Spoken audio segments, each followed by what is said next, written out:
Le tintement des couverts contre la porcelaine fine emplissait la salle du Loreno, l'un des restaurants les plus chics de Chicago. Des lustres en cristal projetaient d'une chaude lumière ambrée sur les nappes blanches. Une douce musique de piano flottait dans l'air, comme une promesse oubliée. J'étais assise en face de Darren, les mains crispées sur mes genoux. J'essayais de me faire la plus petite possible. C'était une erreur. Je l'ai su au moment même où j'ai accepté de le rencontrer. Mais il avait été si insistant.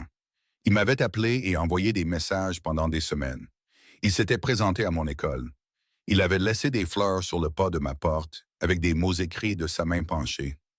Il faut qu'on parle, dit Darren, sa voix douce comme du miel pour quiconque écoutait à proximité. Tu es magnifique ce soir, Elena. Mais je sentais la lame sous-jacente, tranchante comme du verre brisé. Son sourire n'atteignait pas ses yeux. Il ne l'avait jamais fait. Tu m'as tellement manqué. Ce que nous avions ne te manque pas? Je voulais lui dire non.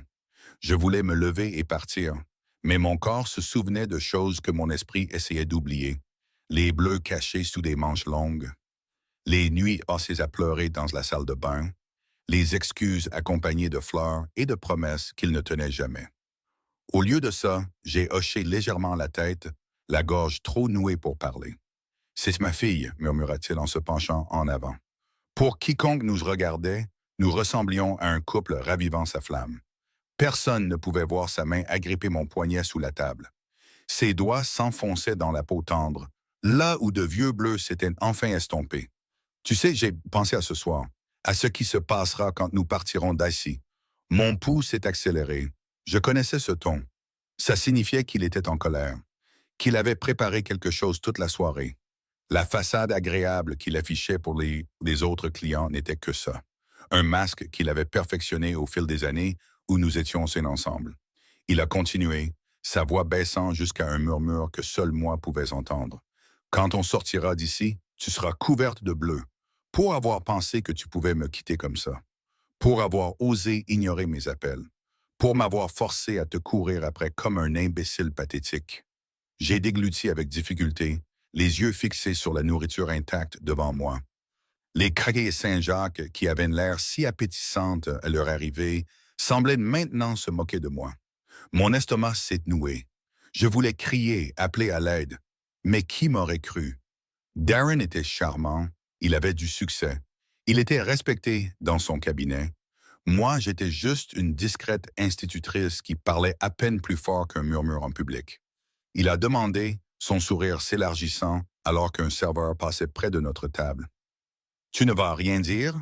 C'est bien, c'est très bien, Elena. Tu apprends. J'ai senti les larmes monter, mais je les ai ravalées. Je ne lui donnerai pas la satisfaction de me voir pleurer ici. Pas en public. J'avais appris cette leçon aussi. Pleurer ne faisait qu'empirer les choses. Ça nourrissait quelque chose de sombre en lui. Quelque chose qui se délectait de ma peur. C'est à ce moment-là que j'ai remarqué l'homme à la table d'à côté. Il était assis seul, un verre de whisky à la main. Il portait un costume noir impeccablement taillé qui coûtait probablement plus cher que mon loyer mensuel. Ses cheveux sombres étaient parfaitement coiffés en arrière. Même de profil, je pouvais voir les angles vifs de sa mâchoire, la montre de luxe qui brillait à son poignet. On aurait dit qu'il sortait d'un magazine sur la richesse et le pouvoir. Mais ce qui m'a le plus frappé, c'est son immobilité. Alors que tout le monde dans le restaurant discutait et riait, il était assis dans un silence parfait. Son attention semblait concentrée sur son verre. Sauf que j'ai remarqué la légère inclinaison de sa tête, la façon dont ses doigts avaient cessé de bouger sur le pied du verre, la tension qui était soudainement apparue dans ses épaules. Il avait entendu ce que Darren avait dit. J'en étais sûr. Un instant, nos regards se sont croisés. Ses yeux étaient noirs, presque noirs dans la pénombre, et il y avait en eux quelque chose que je ne pouvais pas nommer. Pas de la pitié. Mon Dieu, j'avais vu assez de pitié pour toute une vie. C'était autre chose. Quelque chose qui m'a coupé le souffle. Puis la voix de Darren m'a ramené à la réalité. Je dois aller aux toilettes. Ne pense même pas à partir, Elena. Tu sais que je te retrouverai. Je le fais toujours. Il s'est levé, me serrant l'épaule assez fort pour me faire grimacer. Puis il s'est éloigné de cette démarche assurée qui autrefois me rassurait, mais qui maintenant ne m'inspirait que de la terreur. Je l'ai regardé disparaître au coin du couloir, et pendant quelques précieuses secondes, j'ai pu respirer. C'est alors que l'homme de la table voisine a bougé. Il ne s'est pas précipité. Il n'y avait aucune urgence dans ses mouvements, juste une grâce délibérée qui commandait l'attention sans l'exiger. Il s'est levé et j'ai réalisé qu'il était grand, puissamment bâti sous ce costume coûteux. Il a fait quelques pas jusqu'à ma table et s'est tenu là, me regardant de ses yeux sombres et intenses. Il a dit, d'une voix basse et contrôlée, avec une pointe d'accent que je n'arrivais pas à situer. Pardonnez mon intrusion. Italien peut-être. Mais je n'ai pas pu m'empêcher d'entendre votre compagnon. Êtes-vous ici de votre plein gré? J'ai ouvert la bouche, mais aucun son n'est sorti. Qui était cet homme? Que voulait-il? Était-ce une sorte de piège? Il a semblé comprendre mon hésitation. Je m'appelle Adrien Moretti. Je possède plusieurs établissements dans cette ville. Et je mets un point d'honneur à savoir quand quelqu'un est menacé dans l'un de mes restaurants. Il a fait une pause, ses yeux balayant de mon visage. J'ai entendu ce qu'il vous a dit, chaque mot. Mon cœur battait de la chamade. Je ne... dit Adrien doucement. Vous n'avez rien à m'expliquer.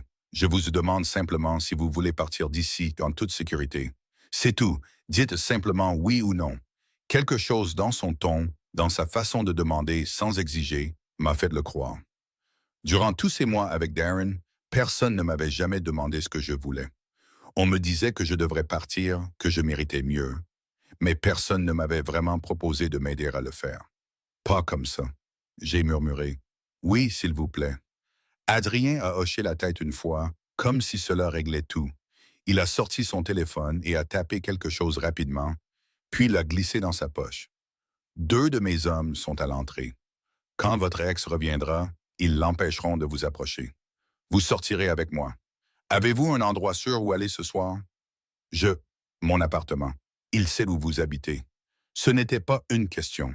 Vous dormirez ailleurs ce soir. Je vais m'en occuper. Avant que je puisse répondre, Darren est revenu. À l'instant où il a vu Adrien debout près de notre table, son expression a changé.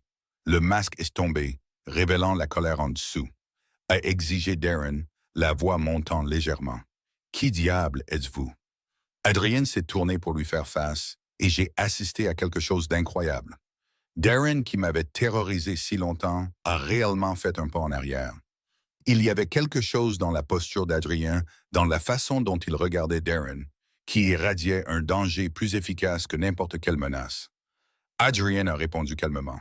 « Je suis l'homme qui a entendu chaque mot que vous avez dit à cette femme. Je sais que votre nom est Darren Mitchell. Vous travaillez au cabinet d'avocats Hammond et Associés.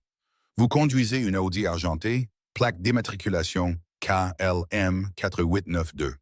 Vous vivez au 2847 North Sheffield Avenue, appartement 6B. Le nom de votre mère est Patricia et elle vit à Nepville. Dois-je continuer? » Le visage de Darren est devenu blême. « Comment? » Adrien l'a interrompu. « Peu importe comment je le sais. Ce qui importe, c'est que vous allez sortir de ce restaurant tout de suite et ne plus jamais contacter Elena. Pas un appel, pas un message, pas une visite surprise, rien. Vous comprenez? Vous ne pouvez pas. 2 grands hommes en costume noir sont apparus aux côtés de Darren. Ils ne l'ont pas touché, n'ont rien dit. Ils se tenaient juste là, avec le genre de présence qui rendait leur intention claire. L'un d'eux a dit calmement, « Je pense que vous devriez partir. » J'ai regardé les yeux de Darren passer des hommes à Adrien, puis finalement à moi. Un instant, j'ai vu quelque chose que je n'avais jamais vu auparavant dans son expression. De la peur, de la vraie peur. Il a marmonné, « Ce n'est pas fini. » Mais sa voix manquait de conviction. Adrien a répondu, « Oh, mais si, messieurs, escortez M. Mitchell dehors. Assurez-vous qu'il comprenne l'importance de garder ses distances. » Les 2 hommes ont emmené Darren vers la sortie. Il est parti sans résistance, jetant un dernier regard par-dessus son épaule vers moi. Mais cette fois, il n'y avait aucune menace dedans. Seulement de la confusion et quelque chose qui ressemblait presque à une défaite. Je suis restée assise là, tremblante, incapable de réaliser ce qui venait de se passer. En l'espace de quelques minutes, tout avait changé. L'homme qui avait contrôlé ma vie par la peur avait été réduit à néant par quelqu'un qui avait à peine élevé la voix. Adrien s'est assis sur la chaise laissée vacante par Darren en maintenant une distance respectueuse. Ça va? A-t-il balbutié. Je... je ne comprends pas. Pourquoi m'avez-vous aidé? Vous ne me connaissez même pas. Son expression s'est légèrement adoucie. Je n'ai pas besoin de vous connaître pour savoir que ce que j'ai entendu était mal. Personne ne mérite d'être menacé comme ça, surtout pas dans mon restaurant. Votre restaurant? Vous avez dit que vous possédiez plusieurs établissements? A-t-il confirmé. Mais le Loreno est l'un d'eux. Mais ce n'est pas important pour l'instant. Ce qui est important, c'est de s'assurer que vous êtes en sécurité. Avez-vous de la famille que vous pouvez appeler? Des amis? J'ai secoué la tête. Darren m'avait si efficacement isolé au cours des 2 dernières années que mon réseau de soutien s'était réduit à presque rien. Non, il n'y a personne. Adrien m'a étudié un instant et j'ai eu le sentiment troublant qu'il pouvait voir à travers moi, comprenant plus que ce que j'avais dit à voix haute. Alors nous vous trouverons un endroit sûr pour ce soir. Demain, nous nous occuperons du reste. Je ne peux pas me permettre, a-t-il dit fermement. Vous ne payez rien. Considérez cela comme un service que le Loreno offre à ses clients. Maintenant, on y va? Il s'est levé et m'a tendu la main. J'ai hésité en la regardant. C'était de la folie. Je ne connaissais pas cet homme. Pour ce que j'en savais, j'échangeais une situation dangereuse contre une autre. Mais quelque chose au fond de moi me disait de lui faire confiance. Peut-être que c'était le désespoir. Ou peut-être que c'était l'inquiétude sincère que je voyais dans ses yeux, si différente du calcul froid que j'avais l'habitude de voir dans ceux de Darren. J'ai pris sa main et je me suis levé. Sa poigne était ferme mais douce. Et quand il m'a conduite vers la sortie, j'ai ressenti quelque chose que je n'avais pas éprouvé depuis des années. L'espoir. Il était fragile et incertain, comme la première pousse verte perçant le sol en hiver. Mais il était là, en passant devant les autres clients qui profitaient encore de leur repas, inconscients du drame qui s'était déroulé. J'ai réalisé que ma vie venait de basculer. Je ne savais pas encore si c'était pour le meilleur ou pour le pire. Mais une chose était certaine, Boboin. Plus rien ne serait jamais pareil. Adrien Moretti était entré dans mon cauchemar et m'avait offert une issue. Maintenant, je devais juste être assez courageuse pour la prendre. La voiture qui attendait dehors n'avait rien à voir avec ce que j'attendais. J'avais imaginé quelque chose de tape à l'œil, peut-être une voiture de sport ou une de ces limousines ostentatoires qui crient en l'argent. Au lieu de cela, c'était une berline noire élégante aux vitres teintées, chic mais discrète. Le chauffeur, un autre homme en costume sombre, a ouvert la portière arrière sans un mot, son expression professionnellement neutre. Adrien m'a fait signe d'entrer la première. J'ai glissé sur le siège en cuir, mes mains tremblant encore légèrement. Il a suivi, maintenant cette distance prudente entre nous, comme s'il comprenait que j'avais besoin d'espace pour digérer tout ce qui venait de se passer. La portière s'est refermée avec un léger clic qui sonnait comme une fin, comme la fin d'un chapitre et le début d'un autre. Adrien a donné des instructions au chauffeur. Marcus, conduisez-nous à la propriété Jefferson. Puis, se tournant vers moi, il a ajouté, c'est un immeuble sécurisé. L'appartement est meublé et vide. Vous aurez de l'intimité. J'ai hoché la tête, ne faisant pas confiance à ma voix. Par la fenêtre, je regardais les rues de Chicago défiler. Les vitrines scintillantes, les gens marchant main dans la main. La vie qui m'avait manqué pendant que j'étais piégé dans la toile de Darren. C'était surréaliste, comme si je regardais le film de l'évasion de quelqu'un d'autre plutôt que de vivre la mienne. A dit Adrien après quelques instants de silence. Vous vous demandez probablement qui je suis. Sa voix était calme, presque conversationnelle, comme si nous discutions de la météo plutôt que du fait qu'il venait de me sauver de mon ex-petit ami violent. Ce que je fais, pourquoi j'ai pu me débarrasser de lui si facilement. J'ai admis doucement. La pensée m'a traversé l'esprit. L'ombre d'un sourire a touché ses lèvres. Je dirige une entreprise familiale. Nous avons des intérêts dans divers secteurs. Restaurants, immobilier, sécurité, importation. Certaines de nos méthodes sont peu conventionnelles, mais j'ai toujours cru en un code. Protéger ceux qui ne peuvent pas se protéger eux-mêmes, en particulier les femmes et les enfants. Il ne me disait pas tout. Je pouvais l'entendre dans la manière prudente dont il choisissait ses mots, dans ce qu'il laissait sous-entendu. Mais j'ai aussi entendu la vérité dans sa voix. Il croyait vraiment à la protection des gens et pour l'instant, c'était suffisant. J'ai dit, ayant besoin qu'ils comprennent. Je n'ai pas d'argent pour vous rembourser tout ça. Je ne suis qu'une enseignante. Je gagne à peine assez pour couvrir mon loyer et mes prêts étudiants. Adrienne a répondu fermement. Je vous ai dit que vous ne payez rien. Ce n'est pas une dette, Elena. C'est simplement la bonne chose à faire. La façon dont il a prononcé mon nom, avec un léger adoucissement de son accent sur les voyelles, a fait battre mon cœur. J'ai refoulé ce sentiment. Ce n'était pas le moment pour ça, quoi que ce soit. J'ai demandé, comment connaissiez-vous toutes ces informations sur Darren? Vous avez débité son adresse, sa plaque d'immatriculation, tout si rapidement. Adrienne a sorti son téléphone et m'a montré un message texte. Il provenait de quelqu'un nommé Marco et contenait chaque détail qu'il avait récité à Darren. L'horodatage datait de quelques minutes, seulement après qu'Adrienne se soit excusée de sa table. J'ai des ressources. Quand je vous ai vu assise là, que j'ai vu la peur dans vos yeux, j'ai eu le sentiment que j'aurais peut-être besoin d'informations rapidement. Alors j'ai passé un appel. Si vite que ça. A-t-il confirmé? Si vite que ça. J'emploie des gens qui sont très doués pour trouver des informations. C'est en partie comme ça que je protège mes intérêts. La voiture s'est arrêtée devant un magnifique gratte-ciel du centre-ville de Chicago. Le Jefferson, selon les discrètes lettres dorées au-dessus de l'entrée. Le bâtiment était tout en verre et en architecture moderne, le genre d'endroit où je n'aurais jamais imaginé mettre les pieds et encore moins y séjourner. Marcus a ouvert la portière et Adrienne est sortie le premier, puis m'a tendu la main pour m'aider à sortir. Je l'ai prise, me sentant toujours comme dans un rêve. Nous avons franchi des portes automatiques pour entrer dans un hall qui semblait appartenir à un hôtel de luxe.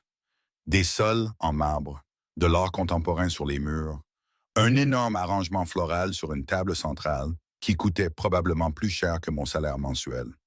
Le concierge de nuit a levé les yeux de son bureau, ses yeux s'écarquillant légèrement en voyant Adrien. « Monsieur Moretti.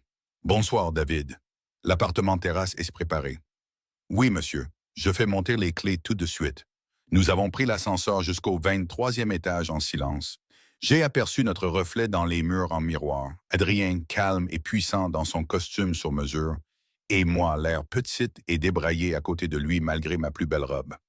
Nous venions de mondes complètement différents. Pourtant, nous étions là, montant vers un appartement qu'il possédait parce qu'il avait décidé de me sauver. L'appartement était à couper le souffle. Des fenêtres du sol au plafond donnaient sur les lumières de la ville. La rivière Chicago, un ruban sombre en contrebas. Le mobilier était moderne et confortable, tout en lignes épurées et couleurs neutres. Une cuisine complète, un salon spacieux, et à travers une porte ouverte, je pouvais voir une chambre avec un lit immense couvert de draps blancs. Adrien a dit, en se dirigeant vers la cuisine et en l'ouvrant pour me montrer. Le réfrigérateur est rempli de produits de base. Si vous avez besoin de quoi que ce soit d'autre, il y a un téléphone près du lit. Composez le 0 et demandez tout ce que vous voulez. Nourriture, fourniture, tout ce dont vous avez besoin. Ce sera livré. Je suis resté au milieu du salon, me sentant dépassé. C'est trop. Je ne peux pas. Il m'a interrompu doucement. Vous pouvez et vous le ferez. Au moins pour ce soir. Demain, nous trouverons une solution plus permanente. Je dois travailler demain. J'enseigne en 2e année. Les enfants, à quelle heure devez-vous y être? 8 heures. Adrienne a hoché la tête. Marcus vous conduira. Appelez simplement en bas quand vous serez prête à partir. Et Elena, il a attendu que je croise son regard. Si vous craignez que Darren se présente à votre école, ne vous inquiétez pas. Je m'assurerai que quelqu'un surveille discrètement. Vous ne saurez même pas qu'ils sont là, mais ils y seront. Cette pensée aurait dû m'effrayer. Cet étranger organisant une surveillance sur ma vie. Mais au lieu de ça, j'ai ressenti un soulagement. Pour la première fois depuis des mois, je pourrais peut-être dormir toute la nuit sans sursauter à chaque bruit. J'ai demandé à nouveau. Pourquoi faites-vous tout ça? S'il vous plaît, j'ai besoin de comprendre. Adrien est resté silencieux un moment, ses yeux sombres distants, comme s'il se souvenait de quelque chose de douloureux. Quand j'étais jeune, ma mère était dans une situation similaire à la vôtre. Mon père, avant de devenir l'homme qui m'a élevé, n'était pas une bonne personne. Il lui faisait du mal, la contrôlait. Elle n'avait nulle part où aller, personne pour l'aider. Il a fait une pause, sa mâchoire se crispant. Le temps que quelqu'un intervienne enfin, elle avait déjà enduré des années de souffrance. J'ai juré alors que si j'avais un jour le pouvoir d'arrêter quelque chose comme ça, je le ferais. Alors, quand j'ai entendu ce que cet homme vous a dit, quand j'ai vu la peur dans vos yeux, il a secoué la tête. Je ne pouvais pas détourner le regard. Ma gorge s'est nouée d'une émotion inattendue. Je suis désolé pour votre mère. Elle est forte maintenant, plus forte que quiconque je connaisse. Mais ses cicatrices ne guérissent jamais complètement. Il m'a regardé intensément. Vous êtes forte aussi, Elena. Vous ne le voyez tout simplement pas encore. Mais vous le verrez. Je ne me sentais pas forte. J'avais l'impression de tenir à peine le coup. Mais quelque chose dans la certitude de sa voix m'a donné envie de le croire. Adrien s'est dirigé vers la porte.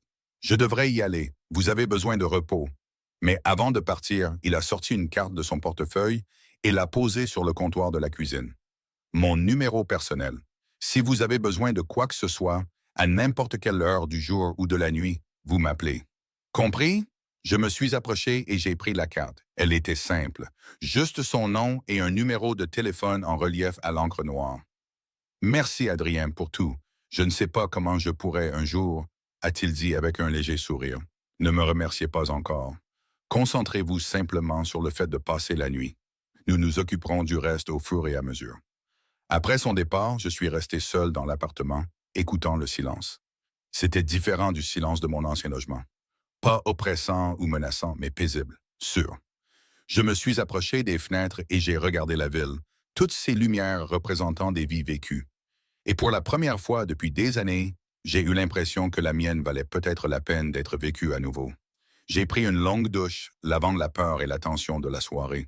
La salle de bain était remplie de produits de toilette de luxe, de serviettes moelleuses, de tout ce dont je pouvais avoir besoin. Quand je me suis enfin glissé dans le lit, les draps étaient doux comme des nuages. Et malgré tout ce qui s'était passé, je me suis senti m'endormir presque immédiatement. Ma dernière pensée avant que le sommeil ne m'emporte fut pour les yeux d'Adrien. Sombre et intense, mais d'une certaine manière bienveillant. Il avait promis de me garder en sécurité. Et d'une manière ou d'une autre, incroyablement, je le croyais. J'ai rêvé de bleu qui s'estompe, de portes qui s'ouvrent, de marcher dans les rues de Chicago sans regarder par-dessus mon épaule. Quand je me suis réveillé le matin, sous la lumière du soleil qui filtrait à travers ces immenses fenêtres, j'ai réalisé que c'était la première nuit depuis des mois que je n'avais pas fait de cauchemar. Peut-être qu'Adrien Moretti m'avait donné plus qu'un simple endroit sûr où dormir. Peut-être qu'il m'avait rendu quelque chose que je pensais avoir perdu pour toujours. La capacité d'espérer. La lumière du matin transformait l'appartement en quelque chose d'encore plus beau qu'il n'avait paru la nuit précédente. Je me suis réveillé lentement, confuse au début par l'environnement inconnu, puis je me suis souvenu de tout d'un coup. Les menaces de Darren, l'intervention d'Adrien, le refuge en hauteur au-dessus de la ville. Un instant, je suis resté allongé à simplement respirer, m'émerveillant du fait que j'avais dormi toute la nuit sans me réveiller en panique. Mon téléphone, que j'avais branché avant de m'endormir, affichait 7 appels manqués de Darren et une série de messages de plus en plus en colère. Je les ai supprimés sans en lire la plupart, puis j'ai bloqué son numéro. C'était une action si simple que j'aurais dû faire il y a des mois, mais voir son nom sur mon écran me faisait encore trembler la main. J'ai pris une autre douche, voulant laver même la pensée de lui. Puis j'ai réalisé que je n'avais pas d'autres vêtements que ceux que j'avais portés la nuit dernière. Avant que je puisse m'en inquiéter, on a frappé à la porte. À travers le Judas, j'ai vu une jeune femme en tenue professionnelle tenant plusieurs sacs de courses. Elle a appelé doucement. Mademoiselle Elena, Monsieur Moretti a envoyé quelques affaires pour vous. J'ai ouvert la porte avec précaution. La femme a souri chaleureusement et a apporté les sacs à l'intérieur, les posant sur le canapé du salon. Je suis Sarah, l'assistante personnelle de Monsieur Moretti. Il a pensé que vous auriez peut-être besoin de vêtements et de produits de première nécessité. J'ai pris la liberté de choisir quelques articles de base, des pièces confortables et professionnelles adaptées à votre travail. Si quelque chose ne va pas ou n'est pas à votre goût, faites-le moi savoir et je les échangerai immédiatement. À l'intérieur des sacs se trouvaient plusieurs tenues complètes, des chemisiers, des pantalons, un cardigan, même des sous-vêtements et des chaussures, le tout à ma taille. Il y avait aussi un sac avec du maquillage, des articles de toilette de base et d'autres nécessités. Tout était attentionné, pratique, rien d'extravagant ou d'intrusif. J'ai demandé, déconcerté. Comment connaissait-il mes tailles? Sarah a souri. Monsieur Moretti est très observateur, mais si quelque chose n'est pas tout à fait juste, nous arrangerons ça. C'est trop. Je ne peux pas accepter tout ça, a dit Sarah gentiment. Il s'est déjà fait. Monsieur Moretti a été très clair sur le fait de s'assurer que vous aviez ce dont vous aviez besoin. Il voulait aussi que je vous donne ceci. Elle m'a tendu une enveloppe. Votre chauffeur est en bas dès que vous serez prête. Avez-vous besoin de quoi que ce soit d'autre? J'ai secoué la tête, toujours dépassé. Après le départ de Sarah, j'ai ouvert l'enveloppe. À l'intérieur se trouvait une note écrite d'une main masculine et ferme. Concentrez-vous sur vos élèves aujourd'hui. Tout le reste s'est pris en charge. À monsieur, je me suis habillé avec l'une des tenues, un pantalon gris et un chemisier bleu doux qui me seyait parfaitement. En me regardant dans le miroir, j'ai à peine reconnu la femme qui me faisait face. Elle avait l'air calme, soignée, comme quelqu'un qui maîtrisait sa vie. C'était un sentiment étrange. Marcus attendait en effet en bas. Le trajet jusqu'à l'école primaire Horace Mann, où j'enseignais, fut calme et efficace. Alors que nous nous arrêtions devant l'entrée principale, Marcus s'est tourné vers moi. Je serai garé de l'autre côté de la rue. Si vous avez besoin de quoi que ce soit, vous avez le numéro de Monsieur Moretti, mais je serai aussi juste là. J'ai protesté faiblement. Ce n'est vraiment pas nécessaire. Marcus a répondu simplement. Monsieur Moretti pense que si, et avec tout le respect que je vous dois, madame, après ce que j'ai entendu dire de la nuit dernière, je suis d'accord avec lui. Mes élèves ont été une distraction bienvenue. Leur enthousiasme innocent, leurs questions et leurs rires m'ont rappelé pourquoi j'étais devenue enseignante. Les enfants de 7 ans ne se soucient pas de vos problèmes personnels ou de votre vie compliquée. Ils veulent en juste savoir s'ils peuvent avoir plus de temps à la récréation et si vous aimez le dessin qu'ils ont fait de leur chat. Pendant ma pause déjeuner, je me suis assise dans ma classe vide, mangeant le sandwich que j'avais trouvé emballé dans l'un des sacs que Sarah avait apporté. Ma classe était mon sanctuaire, le seul endroit où je m'étais toujours sentie compétente et appréciée. Les murs étaient couverts de dessins d'élèves, d'alphabets et d'affiches de motivation. Sur mon bureau se trouvait une photo de mes parents, décédés dans un accident de voiture 5 ans auparavant. Avant Darren, avant que tout ne s'effondre. Mon téléphone a vibré. C'était un message d'un numéro inconnu. Comment s'est passée votre journée? Adrien. Je l'ai regardé, incertaine de la façon de répondre. Finalement, j'ai tapé « Bien, merci pour tout ce matin. C'était trop, mais je suis reconnaissante. » Sa réponse est venue rapidement. « Pas trop, juste assez. Êtes-vous à l'aise? » « Oui. Votre chauffeur est très professionnel. Marcus est l'une de mes personnes de plus grande confiance. Vous êtes en sécurité avec lui. » À monsieur, je me suis surprise à sourire à la façon dont il signait ses messages, formels, même dans ce médium décontracté. Avant de trop réfléchir, j'ai tapé « Puis-je vous demander quelque chose? » N'importe quoi. Qu'est-ce que vous y gagnez? Je sais que vous avez dit que c'était la bonne chose à faire, mais il doit y avoir plus que ça. La réponse a mis plus de temps à venir cette fois. Honnêtement, je ne sais pas. Quand je l'ai entendu vous menacer, quelque chose en moi a simplement décidé. Peut-être que c'est parce que j'ai vu trop de cruauté dans ma vie et que je suis fatigué de détourner le regard. Ou peut-être que c'est parce que lorsque vous m'avez regardé hier soir, j'ai vu quelqu'un qui méritait mieux que ce qu'elle avait. Est-ce que ça répond à votre question? Je pense que oui. Merci d'être honnête. Je serai toujours honnête avec vous, Elena. C'est une promesse. Le reste de la journée d'école s'est déroulé dans un flou. Quand la dernière cloche a sonné et que mes élèves se sont dispersés, je me suis sentie réticente à quitter la sécurité de ma classe. Mais Marcus attendait, patient et professionnel, et je savais que je ne pouvais pas me cacher ici pour toujours. Sur le chemin du retour à l'appartement, j'ai pris une décision. Marcus, pouvez-vous m'emmener d'abord à mon ancien appartement? J'ai besoin de récupérer certaines de mes affaires. Il m'a regardé dans le rétroviseur. Monsieur Moretti voudrait que je vérifie avec lui d'abord. Madame, s'il vous plaît, c'est mon appartement. Mes affaires. Je ne peux pas simplement abandonner toute ma vie. J'ai besoin de vêtements, de mes livres, de Ma vie est dans cet appartement. Marcus est resté silencieux un moment, puis s'est garé et a passé un appel. Je n'ai pas pu entendre ce qu'il a dit, mais après une brève conversation, il a hoché la tête. Monsieur Moretti dit que je dois vous accompagner à l'intérieur et que nous ne devons pas nous attarder. Il envoie du renfort en soutien. Le temps que nous arrivions à mon immeuble, un modeste bâtiment de 3 étages sans ascenseur dans un quartier décent mais sans particularité, une autre voiture était déjà là. 2 autres hommes en costume sombre en sont sortis et j'ai réalisé que c'était à ça que ressemblait le monde d'Adrien. Protection, sécurité, des gens formés pour gérer des menaces que je n'avais même jamais envisagées. Mon appartement me semblait maintenant étranger, bien que j'y ai vécu pendant 3 ans. Il paraissait plus petit, plus sombre, rempli de souvenirs que je voulais oublier. Les hommes sont restés près de la porte pendant que je rassemblais rapidement des vêtements, des livres, mon ordinateur portable et quelques objets sentimentaux. Les bijoux de ma mère, des photos, ma tasse à café préférée que mes élèves avaient décorée en cadeau. Je finissais de ranger mes dernières affaires quand j'ai entendu des voix dans le couloir. Mon sang s'est glacé. Je connaissais cette voix, Darren. Je vous ai dit que je suis son petit ami. Elle a probablement juste laissé ses clés à l'intérieur. Si vous me laissiez juste... Monsieur, vous devez partir maintenant. C'était Marcus, sa voix dure et inflexible. Qui diable êtes-vous?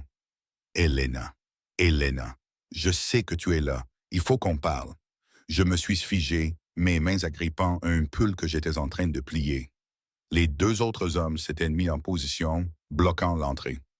Marcus a parlé à nouveau, plus fort maintenant. « Monsieur Mitchell, vous avez été prévenu de rester à l'écart. Vous violez cet avertissement. » « Violer? Vous ne pouvez pas légalement m'empêcher de voir ma petite amie. » J'ai crié, me surprenant moi-même par la force de ma voix. « Ex-petite amie, et tu dois partir, Darren, tout de suite. » Il y a eu un moment de silence, puis la voix de Darren a changé. Elle a pris le ton mielleux que je ne connaissais que trop bien. « Bébé, s'il te plaît. Je veux juste parler. Je suis désolé pour hier soir. J'avais trop bu. Tu sais que je ne pensais pas ces choses. Si tu les pensais. » Je me suis dirigé vers l'entrée, me tenant derrière Marcus, mais visible. Tu pensais chaque mot. Et j'en ai fini, Darren. C'est fini entre nous. Ne m'appelle pas. Ne m'envoie pas de message. Ne viens pas à mon école ou chez moi. Si tu le fais, j'obtiendrai une ordonnance restrictive. Son expression s'est assombrie. Tu penses que tu peux juste partir comme ça? Tu penses que des gros bras engagés vont te protéger pour toujours? Je connais des gens aussi, Elena. Je suis avocat. Je peux faire de ta vie un enfer. Une nouvelle voix a dit depuis le couloir. En fait, je pense que vous constaterez que ce n'est pas possible. Adrien est apparu, marchant vers nous avec cette même grâce contrôlée que j'avais vue au restaurant. Il était habillé de manière plus décontractée aujourd'hui, un jean sombre et une chemise noire, mais il dégageait toujours cette aura d'autorité. « Monsieur Mitchell, nous nous revoyons. Je pensais avoir été clair hier soir. Vous n'avez aucun droit. » Adrien l'a coupé froidement. « J'ai tous les droits.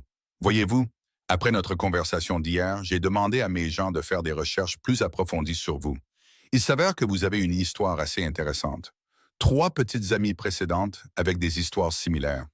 Des rapports de police qui ont été mystérieusement abandonnés. Un casier judiciaire juvénile scellé qui n'est pas aussi scellé que vous le pensez. Le visage de Darren est devenu blême. Vous ne pouvez pas. Je peux. Et je l'ai fait. J'ai compilé un dossier assez conséquent. J'ai aussi eu une conversation très intéressante avec un associé de votre cabinet sur votre comportement envers les collègues féminines. Apparemment, il y a eu des plaintes confidentielles, mais encore une fois, pas aussi confidentielles que vous pourriez l'espérer. Adrienne s'est approchée et j'ai vu Darren reculer. Voici ce qui va se passer. Vous allez oublier qu'Elena existe. Vous allez supprimer son numéro, oublier son adresse et ne plus jamais prononcer son nom. Si j'entends que vous avez ne serait-ce que conduit près de son école, je m'assurerai que ce dossier atterrisse sur chaque bureau de Hammond et associés, avec des copies envoyées à l'ordre des avocats. « C'est du chantage, » a dit Adrien calmement. « Non, c'est de la protection. Il y a une différence. Maintenant, partez. Ma patience n'est pas infinie. » Les 2 hommes se sont avancés, et Darren a finalement semblé comprendre qu'il n'était pas de taille. Il m'a regardé une dernière fois, et j'ai vu quelque chose dans son expression qui m'a glacé. Pas de l'amour, ni même de la colère, mais une possessivité froide, comme si j'étais un jouet que quelqu'un lui avait pris. Il a marmonné « Ce n'est pas fini », a dit Adrien. sa voix comme de la glace. Si ça l'est. Après le départ de Darren, escorté en bas des escaliers par les deux hommes, j'ai réalisé que je tremblais. Marcus était déjà retourné vérifier mon appartement. Adrienne s'est approché lentement, lisant attentivement mon langage corporel. Il a demandé « Ça va ?» J'ai admis « Je ne sais pas, j'ai eu si peur quand j'ai entendu sa voix. » « Mais vous avez parlé, vous lui avez dit que c'était fini. Il a fallu du courage. » J'ai corrigé. Il a fallu savoir que vous étiez à proximité. Je n'aurais pas eu la force autrement. Vous avez plus de force que vous ne le pensez. Vous aviez juste besoin que quelqu'un vous le rappelle. Il a jeté un coup d'œil au carton que Marcus avait commencé à descendre. Ramenons-vous au Jefferson. Vous avez eu assez de stress pour une journée. En nous éloignant de mon ancien appartement, je l'ai regardé disparaître dans le rétroviseur et j'ai ressenti un sentiment de soulagement inattendu. Cet endroit, ces souvenirs, cette vie. Je laissais tout derrière moi. Ça aurait dû être effrayant, se plongeant dans l'inconnu. Au lieu de cela, j'ai eu l'impression d'être libre. Au cours des 2 semaines suivantes, une nouvelle routine étrange s'est installée. J'allais travailler chaque jour, Marcus me conduisant à l'aller et au retour. Je restais dans le bel appartement surplombant la ville. Et lentement, prudemment, Adrien Moretti a commencé à apparaître dans ma vie de manière inattendue. Ça a commencé modestement. Il m'envoyait des messages pour savoir comment s'était passée ma journée. Il a fait livrer le déjeuner à ma classe quand il a appris que je le sautais habituellement parce que j'étais trop occupé avec les élèves. Quand j'ai mentionné que mon café préféré d'un café près de mon ancien appartement me manquait, j'ai trouvé un sac de leurs grains de café dans la cuisine le lendemain matin. Mais il n'a jamais insisté, n'a jamais exigé mon temps ou mon attention. Il existait simplement à la périphérie, une présence constante qui, d'une manière ou d'une autre, me faisait me sentir plus en sécurité que je ne l'avais été depuis des années. Un soir, environ 10 jours après l'incident du restaurant, on a frappé à la porte de l'appartement.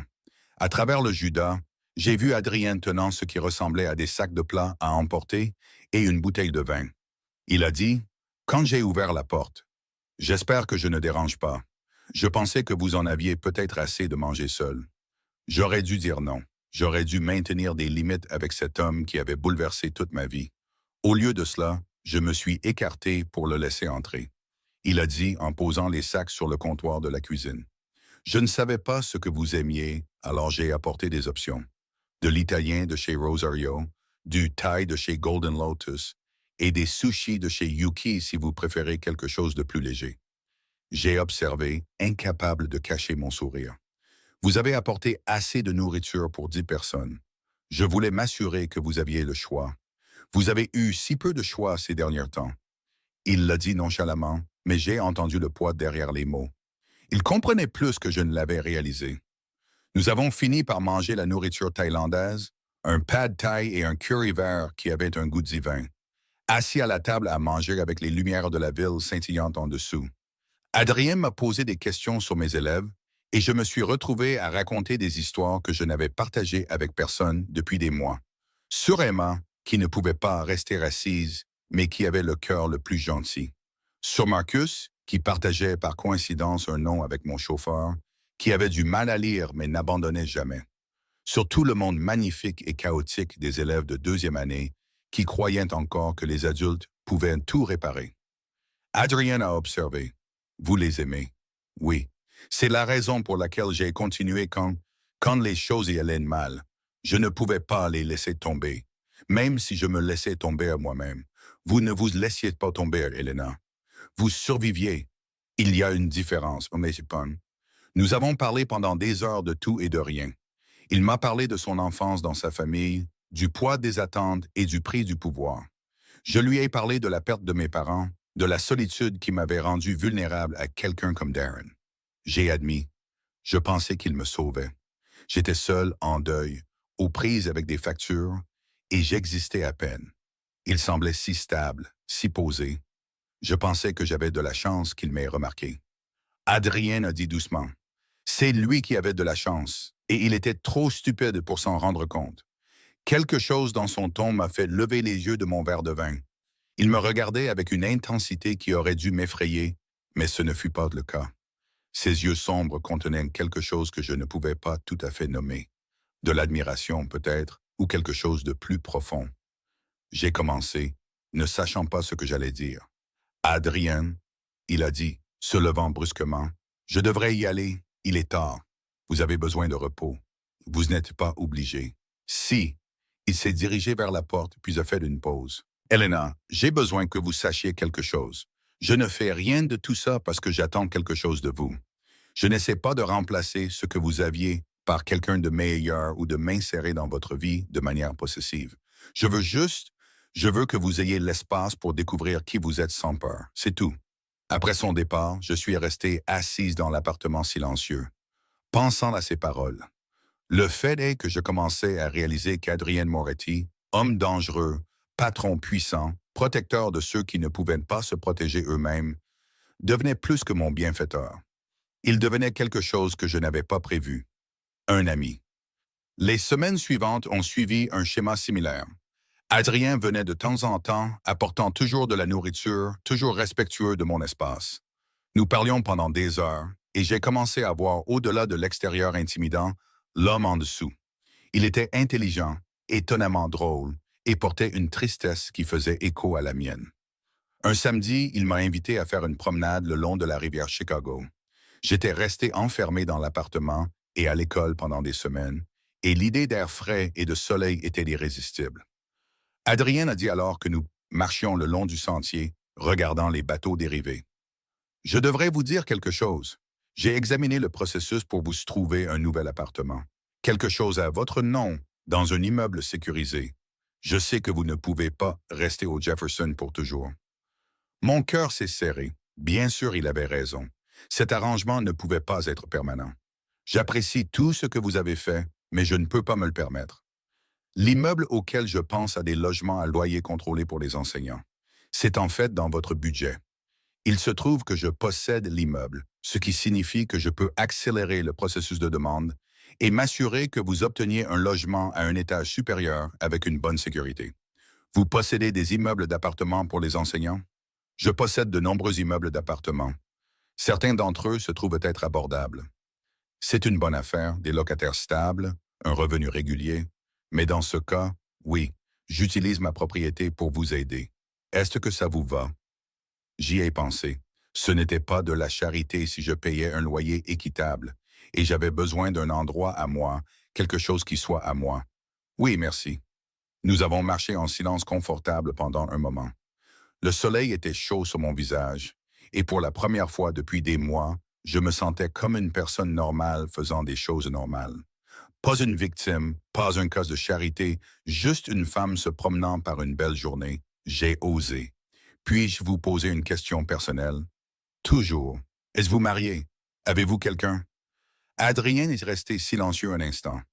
J'ai été marié une fois, il y a longtemps. Ça n'a pas marché. Elle voulait une vie différente de celle que je pouvais lui offrir. Pas d'enfant, pas de relation amoureuse actuelle. Mon travail ne laisse pas beaucoup de place aux relations. Ça a l'air solitaire. Il a admis, ça l'est, mais c'est plus sûr pour toutes les personnes impliquées. Je comprenais ce qu'il voulait dire. Un homme dans sa position, avec ses ressources et ses ennemis, car je savais maintenant qu'il devait avoir des ennemis, ne pouvait pas se permettre des relations normales. Les personnes proches de lui seraient toujours en danger. Il a demandé, « Et vous? » Avant Darren, y avait-il quelqu'un? Un petit ami à l'université. Ça s'est terminé à l'amiable quand nous avons réalisé que nous voulions des choses différentes. Il voulait parcourir le monde, je voulais enseigner et avoir des racines. Nous sommes toujours amis sur les réseaux sociaux, de cette manière distante où l'on aime les publications de l'autre, mais où l'on ne se parle jamais vraiment. Et après tout ça, que voulez-vous maintenant? J'ai réfléchi sérieusement à sa question. Je veux me sentir en sécurité dans ma propre peau. Je veux aller travailler sans regarder par-dessus mon épaule. Je veux rentrer à la maison dans un endroit qui est à moi et ne pas avoir peur. Je veux me souvenir de qui j'étais avant Darren et découvrir qui je peux être après lui. Adrien a dit avec certitude, « Vous aurez tout ça. Je m'en assurerai. » Vous ne pouvez pas me protéger pour toujours. Il a convenu. Non, mais je peux vous protéger assez longtemps pour que vous appreniez à vous protéger vous-même. Un mois après cette nuit au Loreno, j'ai emménagé dans mon nouvel appartement. Il n'était pas aussi luxueux que l'appartement terrasse du Jefferson, mais il était parfait. Un appartement d'une chambre au 8e étage d'un immeuble bien entretenu dans un quartier sûr. Je pouvais me permettre le loyer. J'avais un portier et les fenêtres avaient de vrais verrous qui fonctionnaient. C'était à moi. Adrien m'a aidé à emménager, avec Marcus et Sarah. Ils ont apporté les meubles que j'avais choisis, m'ont aidé à tout arranger, et le soir, ça ressemblait à une vraie maison. Mes livres sur les étagères, les peintures de ma mère sur les murs, ma tasse à café préférée dans le placard de la cuisine. J'ai dit, en regardant mon nouvel espace. C'est parfait, Adrien a répondu. C'est un bon début. Il se tenait près de la fenêtre, regardant le quartier. L'école n'est qu'à 15 minutes. Il y a une épicerie à 2 rues, un parc à 3 rues. L'immeuble a une bonne sécurité et j'ai des gens dans le coin, bien que vous ne les remarquerez pas. Adrien, j'ai besoin de pouvoir vivre ma vie sans... Il m'a coupé doucement. Je sais, et vous le ferez, mais donnez-moi encore quelques mois, juste jusqu'à ce que je sois sûr qu'il soit vraiment parti. Darren était resté silencieux depuis ce jour dans mon ancien appartement. Pas d'appel, pas de message, pas d'apparition surprise. Soit la menace d'Adrien avait fonctionné, soit Darren attendait son heure. Quoi qu'il en soit, je ne prenais aucun risque. Cette nuit-là, après que tout le monde soit parti, je me suis assise dans mon nouveau salon et j'ai ressenti quelque chose que je n'avais pas ressenti depuis des années. De la fierté. Cet appartement, cet espace, cette vie que je reconstruisais lentement, c'était à moi. J'avais survécu. Et maintenant, je commençais à m'épanouir. Mon téléphone a vibré. C'était un message d'Adrien. Dormez bien dans votre nouvelle maison. Vous l'avez mérité. J'ai souri et répondu. Merci pour tout. Je le pense vraiment. Le plaisir est pour moi. Vous voir sourire aujourd'hui, ça valait tous les efforts. J'ai fixé ce message pendant un long moment, mon cœur faisant quelque chose de compliqué dans ma poitrine. Adrien Moretti avait commencé comme mon sauveur, était devenu mon ami et était maintenant quelque chose que j'avais peur de nommer. Parce que le nommer le rendrait réel. Et le rendre réel signifierait faire face au fait que je développais des sentiments pour un homme dont le monde était si différent du mien qu'il aurait pu être une autre planète. Mais en éteignant les lumières et en me glissant dans mon nouveau lit, je n'ai pas pu m'empêcher de sourire. Quoi que ce soit entre nous, quoi que cela devienne, cela semblait juste.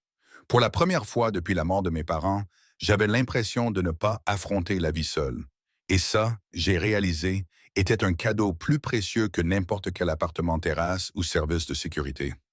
Adrien Moretti m'avait rendu quelque chose que je pensais avoir perdu pour toujours. La capacité de faire confiance à nouveau. Le printemps est arrivé à Chicago avec son éclat dramatique habituel. Un jour gris et froid, le lendemain soudainement vert et vivant.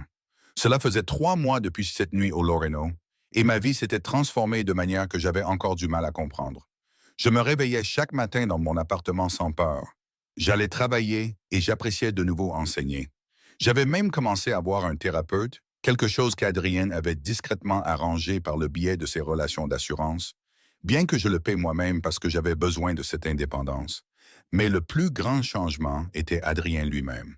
Ce qui avait commencé comme des vérifications occasionnelles avait évolué en une véritable amitié. Et si j'étais honnête avec moi-même, en quelque chose de plus. Il passait à mon appartement 1 ou 2 fois par semaine, appelant toujours d'abord, apportant toujours quelque chose.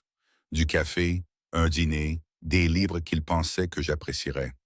Nous parlions pendant des heures de tout, de la philosophie aux absurdités des élèves de 2e année, en passant par sa relation compliquée avec l'entreprise de sa famille. Il m'a dit un soir, alors que nous étions assis sur mon petit balcon à regarder le coucher de soleil peindre le ciel de nuances d'orange et de rose, j'essaie de changer les choses, de déplacer davantage de nos opérations vers des entreprises légitimes. L'immobilier, les restaurants, l'import-export qui n'implique rien de douteux. Mais c'est lent, il y a des attentes, des traditions, des gens qui résistent au changement. J'ai observé, ça a l'air épuisant, ça l'est, mais c'est nécessaire. Je ne veux pas être l'homme que mon grand-père était, ni même l'homme que mon père était. Je veux construire quelque chose qui ne nécessite pas de regarder constamment par-dessus mon épaule. Est-ce possible dans votre monde? Il a souri, mais c'était teinté de tristesse.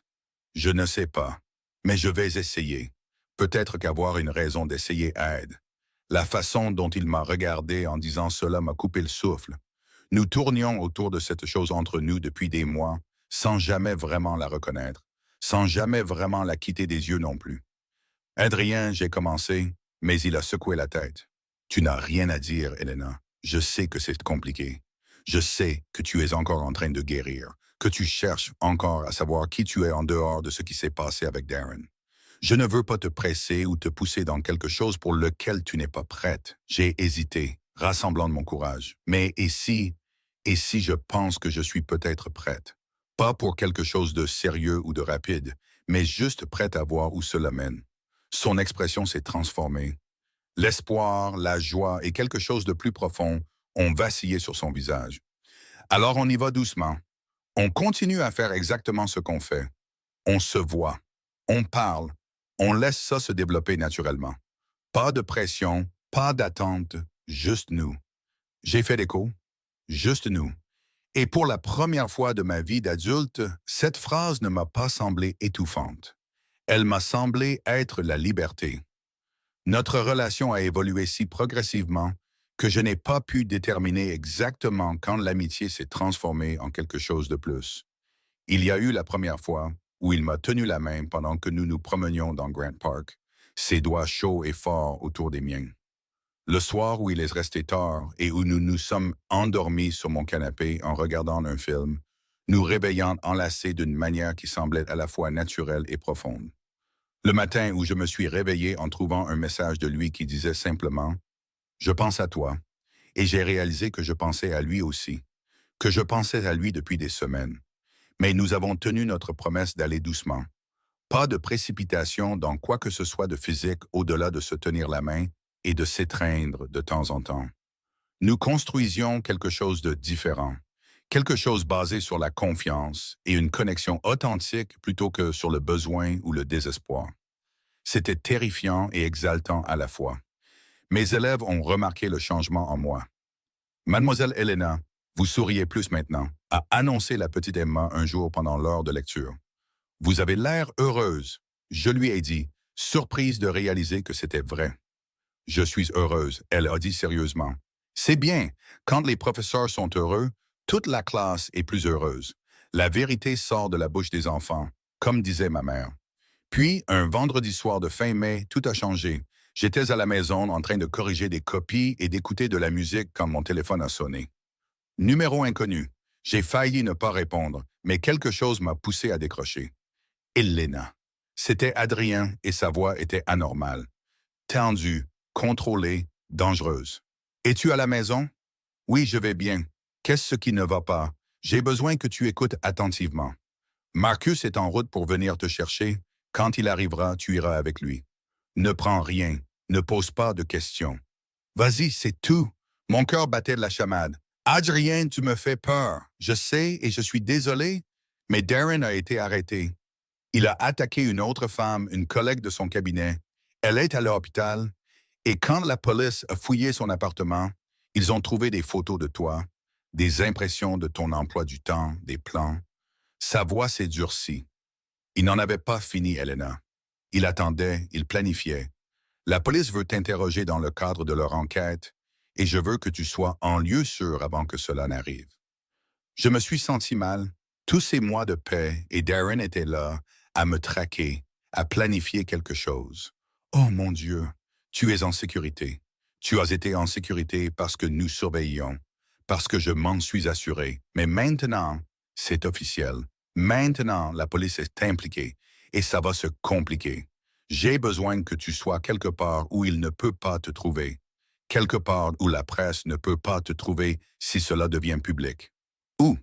J'ai une maison à la campagne, sécurisée, privée. Tu y resteras jusqu'à ce que nous sachions que c'est sûr.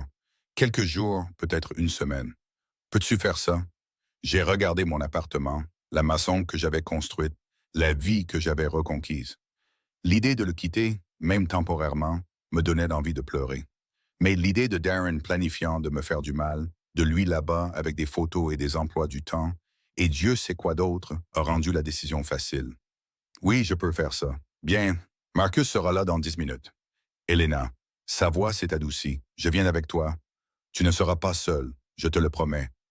Fidèle à sa parole, Adrien nous a rejoints à sa maison. Une belle propriété tentaculaire entourée de bois. avec de hautes clôtures et une sécurité qui faisait passer mon immeuble pour un jouet. C'était privé, isolé, et dans d'autres circonstances, cela aurait été paisible. Cette première nuit, je n'arrêtais pas de trembler. La réalité de ce qui aurait pu arriver, de ce que Darren avait planifié, m'a submergé par vagues. Adrien m'a trouvé sur la terrasse arrière, fixant l'obscurité, les larmes coulant sur mon visage. Il a dit doucement, s'asseyant à côté de moi, « parle-moi. » Je pensais que j'étais libre. Je pensais que c'était fini. Mais pendant tout ce temps, il était là, à m'observer, à planifier de... Je n'ai pas pu finir la phrase. Il ne le fera pas. Il va aller en prison et Elena, la femme qui l'a attaqué, elle a survécu. Elle porte plainte. Et avec les preuves qu'ils ont trouvées, il est fini. Sa carrière d'avocat est terminée. Sa liberté est terminée. Tu as gagné. Tu comprends? Tu as survécu. Et maintenant, tu es libre. Vraiment, vraiment libre. Je me suis tourné vers lui et au clair de lune, j'ai pu voir l'intensité dans ses yeux. Cet homme compliqué, dangereux, étonnamment doux, m'avait sauvé. Pas seulement cette nuit-là au restaurant, mais tous les jours depuis. Il m'avait donné l'espace pour guérir, le temps de me retrouver, la protection quand j'en avais besoin et l'amitié quand j'en avais envie. J'ai murmuré. Je ne sais pas comment te remercier. Adrienne a répondu. On ne remercie pas quelqu'un de se soucier de soi. Ce n'est pas comme ça que ça marche. Comment ça marche alors? Il a tendu la main et a doucement essuyé mes larmes. Tu te soucies en retour et tu te laisses être heureuse. C'est tout ce que je veux, Elena. Ton bonheur, avec ou sans moi. Bien que je sois honnête, j'espère l'option avec. J'ai ri malgré tout. Malgré la peur, le traumatisme et l'incertitude. Je veux aussi l'option avec. Ouais? L'espoir dans sa voix était déchirant. Ouais. J'ai pris sa main, entrelaçant nos doigts. Tu m'as sauvé, Adrien. Pas seulement de Darren, mais de moi-même. Tu m'as montré que je méritais mieux, que je pouvais avoir mieux. Tu n'as jamais insisté, jamais exigé, jamais fait en sorte que je me sente redevable de quoi que ce soit. Sais-tu à quel point c'est rare? Il a dit fermement. Tu ne me dois rien non plus maintenant. J'ai besoin que tu saches que si nous faisons ça, si nous essayons cette chose entre nous, c'est parce que nous le voulons tous les deux. Pas par gratitude ou obligation, mais parce que nous nous choisissons l'un l'autre. Peux-tu faire ça? Peux-tu séparer ce que j'ai fait pour toi de qui je suis pour toi? J'ai réfléchi sérieusement à sa question. Le pouvais-je? Ce que je ressentais pour Adrien était-il authentique ou était-ce juste une réaction traumatique? De la gratitude déguisée en affection. Mais ensuite, j'ai pensé à nos conversations, à la façon dont il me faisait rire, au réconfort que je ressentais en sa présence. J'ai pensé à la façon dont j'attendais ses messages avec impatience. Comment mon cœur sursautait quand il appelait. À quel point je me sentais en sécurité. Pas à cause de son pouvoir, mais à cause de sa constance, de sa gentillesse, de son attention sincère. J'ai dit finalement, oui, je peux, parce que ce que je ressens pour toi ne concerne pas ce que tu as fait pour moi cette nuit-là. C'est à propos de qui tu as été pour moi chaque jour depuis. Tu es mon ami, Adrien, le meilleur ami que j'ai eu depuis des années. Et tu es aussi plus que ça. Il a expiré comme s'il avait retenu son souffle. Elena, je dois être honnête avec toi sur quelque chose. Mon monde, ma vie, ce n'est pas simple. Il y a des dangers, des complications, des choses dont je ne peux pas toujours te protéger. Si nous faisons ça, si nous sommes ensemble, tu dois savoir dans quoi tu t'engages. J'ai dit, je sais qui tu es. Peut-être pas tous les détails, mais j'en sais assez. Et je ne suis pas assez naïve pour penser que ce sera facile. Mais Adrien, rien de ce qui en vaut la peine n'est jamais facile. Il m'a attiré plus près, m'enlaçant dans une étreinte qui ressemblait à un retour à la maison. Nous sommes restés ainsi longtemps, sous les étoiles, nous tenant l'un l'autre, tandis que les bruits nocturnes de la forêt nous entouraient.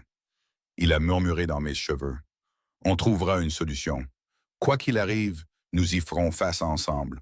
Plus d'ombre, plus de peur. Juste avancer vers ce que cela deviendra. J'ai fait écho. Ensemble. Et j'ai senti quelque chose dans ma poitrine s'apaiser. La paix, c'est ce que c'était. Après des mois de chaos et d'incertitude, j'avais trouvé la paix dans les bras de la personne la plus improbable qui soit. L'ironie ne m'a pas échappé.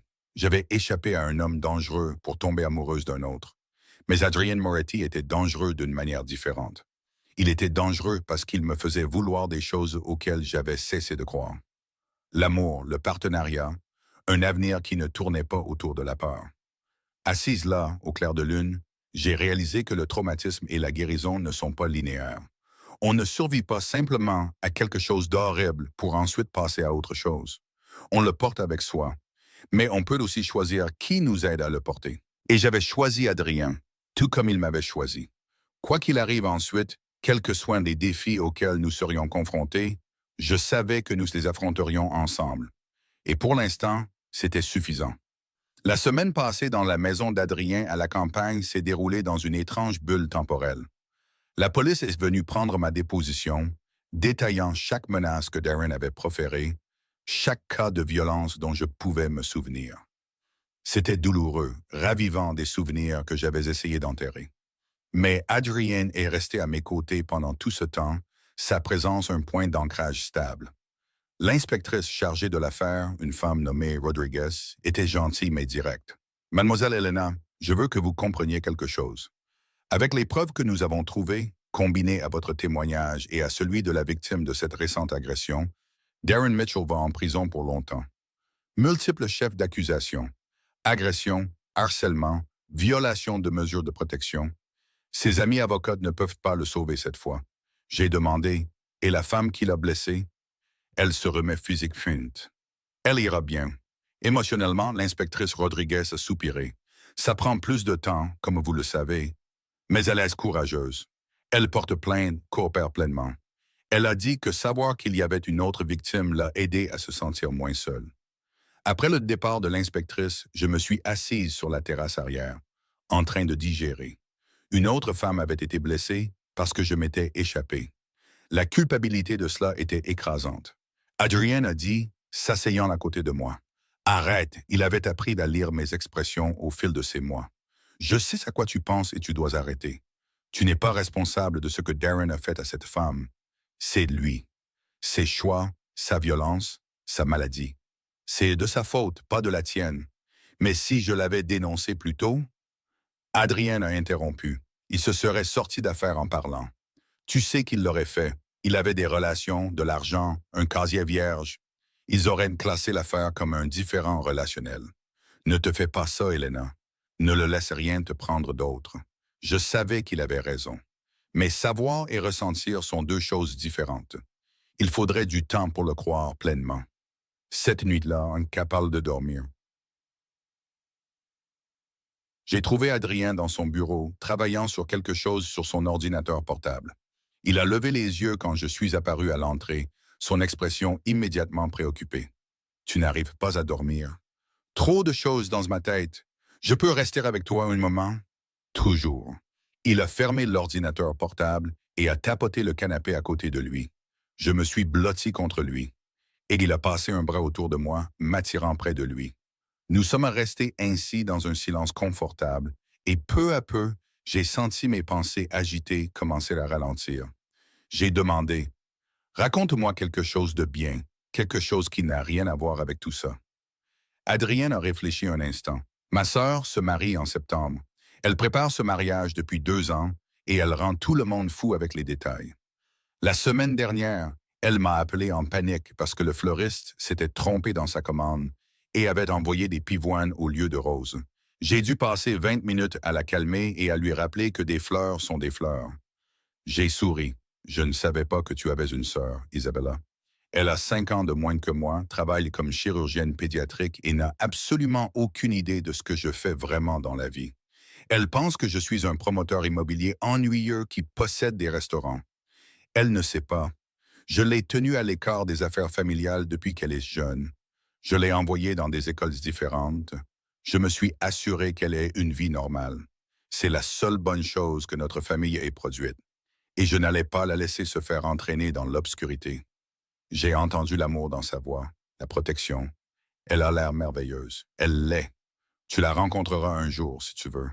Mais je te préviens, elle te posera 1 million de questions et planifiera probablement tout notre avenir dans les 5 minutes suivant votre rencontre. La manière décontractée dont il a mentionné notre avenir a fait battre mon cœur. Nous avions tourné autour de cette chose entre nous, mais il venait de la reconnaître si simplement, comme si c'était une évidence, comme si nous avions un avenir ensemble. J'ai dit doucement, j'aimerais la rencontrer. Bien, parce que je suis terrible aux événements familiaux seul, et j'aurais bien besoin de soutien moral. Nous avons parlé pendant des heures cette nuit-là, de sa famille, de mes souvenirs de mes parents, de nos enfances, de nos rêves. C'était le genre de conversation qui dépouille de tout faux semblant et vous laisse nus, honnêtes, connectés d'une manière qui va au-delà de la surface. À un moment donné, j'ai dû m'endormir, car je me suis réveillé dans le lit d'Adrien, entièrement habillé, soigneusement bordé sous les couvertures avec une note sur la table de chevet. Tu t'es endormi sur le canapé. Je ne voulais pas te réveiller, mais je ne pouvais pas te laisser là toute la nuit. Je suis en bas si tu as besoin de moi. Ah, le geste était si typiquement Adrien, prévenant, respectueux, attentionné. Je suis resté allongé un moment, regardant sa chambre. Elle était masculine mais confortable, avec des livres sur la table de chevet et des photos sur la commode. Je me suis levé et je les ai regardés. Un Adrien plus jeune avec un couple de personnes âgées qui devaient être ses grands-parents. Lui avec une belle femme aux cheveux noirs qui avait son sourire. Isabella, probablement. Quelques autres que je n'ai pas reconnus. Aucune photo de son ex-femme, ai-je remarqué. Quelle que soit cette relation, il l'avait laissée fermement dans le passé. Je l'ai trouvé dans la cuisine en train de préparer du café et des œufs. Il a dit, souriant en me voyant. Bonjour, j'espère que ça ne te dérange pas que je t'ai déplacé. Tu avais l'air si mal à l'aise sur le canapé. Ça ne me dérange pas. Merci d'être un gentleman, toujours. Il m'a versé du café, se souvenant sans demander que je le prenais avec de la crème et un sucre. L'inspectrice Rodriguez a appelé ce matin. Ils ont officiellement inculpé Darren. Son audience de mise en liberté sous caution est cet après-midi, mais elle ne pense pas qu'il l'obtiendra, étant donné la gravité des accusations et le risque de fuite. Un soulagement m'a envahi. Alors, c'est vraiment fini. C'est vraiment fini. Tu peux rentrer chez toi, retourner à ta vie, retourner à tes élèves. Il ne peut plus te toucher. Chez moi, mon appartement, ma classe, ma routine. J'étais ici depuis moins d'une semaine, mais j'avais l'impression que c'était plus long. Cet endroit avec Adrien était devenu son propre sanctuaire. J'ai demandé, quand retourneras-tu en ville? Quand tu seras prête, j'ai travaillé à distance, donc il n'y a pas d'urgence. Sauf si tu as besoin d'espace. Besoin de digérer tout ça seul. En avais-je besoin? Il y a une semaine, j'aurais dit oui. J'avais été si concentré sur la reconstruction de mon indépendance, sur le fait de prouver que je pouvais me débrouiller seul. Mais j'apprenais que l'indépendance et la connexion n'étaient pas mutuellement exclusives. Je pouvais être forte et vouloir quand même quelqu'un à mes côtés. Je pouvais me débrouiller seul et choisir quand même de m'appuyer sur quelqu'un quand j'en avais besoin. J'ai dit, je n'ai pas besoin d'espace, mais je pense que je suis prête à rentrer à la maison. Retourner à la vie normale, quoi que cela ressemble maintenant. Nous sommes retournés à Chicago cet après-midi-là, la silhouette de la ville apparaissant à l'horizon comme une vieille amie. Marcus nous a déposés à mon immeuble et Adrien m'a accompagné jusqu'en haut, portant le petit sac que j'avais fait. Il a dit à ma porte, « Je devrais te laisser t'installer. » Mais je pouvais entendre la réticence dans sa voix. J'ai dit impulsivement, « Reste pour le dîner. On peut commander, regarder un film, juste être normaux pour une soirée. » Son sourire valait le risque de demander. « J'aimerais beaucoup. Nous avons commandé de la nourriture thaïlandaise à nouveau. C'était devenu notre truc, apparemment. Et nous nous sommes installés sur le canapé avec un film auquel aucun de nous n'a vraiment prêté attention. Au lieu de cela, nous avons parlé, ri, et quelque part entre le plat principal et le dessert, Adrienne a pris ma main. « Elena, je dois dire quelque chose, et j'ai besoin que tu m'écoutes vraiment. » Je me suis tourné pour lui faire face, mon cœur s'emballant soudainement. Ces derniers mois avec toi ont été inattendus. Je n'avais pas prévu de ressentir ça. Je ne pensais plus en être capable. Mais tu m'as rappelé qu'il y a plus dans la vie que les affaires, les obligations et le maintien du pouvoir. Tu m'as fait vouloir des choses auxquelles j'avais cessé de croire. Une vraie relation, un partenariat, peut-être même... Il a fait une pause, l'air presque vulnérable. Peut-être même l'amour. Des larmes ont piqué mes yeux. Il a continué rapidement. Adrien, je ne te demande pas de le dire en retour. Je sais que tu es encore en train de guérir, que tu cherches encore des réponses. J'avais juste besoin que tu saches où j'en suis, ce que cela signifie pour moi. Tu n'es pas seulement quelqu'un que j'ai aidé, Elena. Tu es quelqu'un que je veux dans ma vie, de toutes les manières qui comptent. Si tu veux de moi, j'ai pensé à toutes les façons dont je pouvais répondre, toutes les raisons logiques d'aller doucement, d'être prudente.